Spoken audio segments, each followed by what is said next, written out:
আজকে আমাদের নতুন ভিডিওতে আপনাদের সবাইকে স্বাগত জানাই। আজকে আমরা আলোচনা করব অশ্বগন্ধার স্টোন।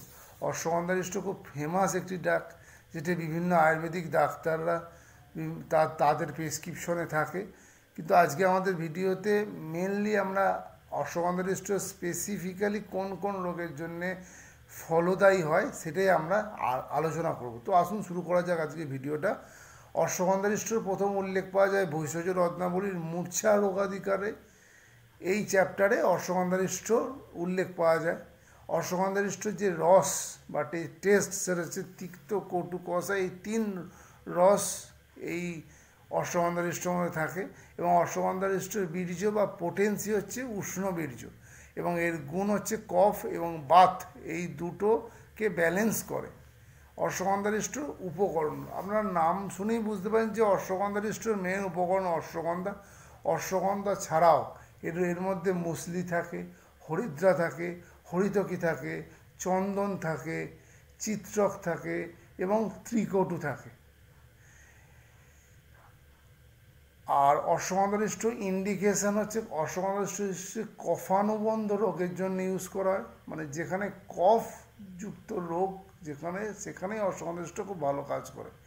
এছাড়া মজ্জা এবং ধাতুগত বাত এবং স্টিমুল্যান্ট হিসাবে এর ইউজ করা হয়।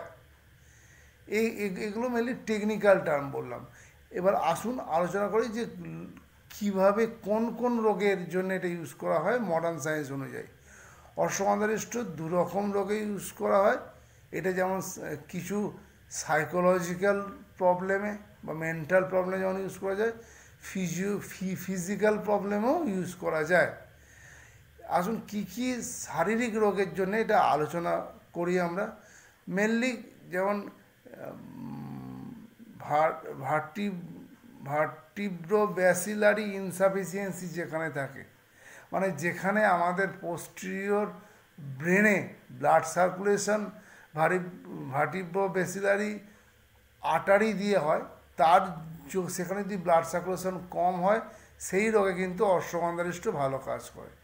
এছাড়া নিউরোলজিক্যাল কিছু রোগ, যার মধ্যে involuntary movement disorder, wasting disorder, মানে যাদের মাসেল অনেক দিন ধরে ইউজ না হওয়ার জন্যে মাসেল ক্ষয়ে যাচ্ছে, সেই রোগের ক্ষেত্রে অশ্বগন্ধার স্টোর ইউজ করা হয়। এছাড়া মোটোনিউরন ডিজিজ, স্ট্রোক, যেখানে ইনফেকশানের জন্যে স্ট্রোক হয়, সেই জায়গায় ইউজ করতে পারে। যায় facial nerve palsy, motor neuropathy, cerebellar ataxia, vasovagal syncope যেখানে আছে, এবং ডিমেনশিয়া বা ভুলে যাওয়ার প্রবলেম যেখানে নার্ভে ব্রেনের সেল শুকিয়েছে, সেই জায়গায় অশ্বগন্ধার স্টোর কাজ করে। আর মেন্টাল যে রোগের ক্ষেত্রে যেখানে ডিপ্রেশন বা অ্যাংজাইটি থাকে, বা যে মেনলি ডিপ্রেশনের যে ক্ষেত্রে এটা ইউজ করা হয়, কারণ অশ্বগন্ধার স্টোর মুড এলিভেটর হিসাবে ইউজ করে। আর অশ্বগন্ধার স্টোর ডোজ সাধারণত ম্যাক্সিমাম 25 ml দিনে 2 বার সমান মাত্রায় জলের সঙ্গে মিশিয়ে খাওয়া দাওয়ার পরে ইউজ করা হয়।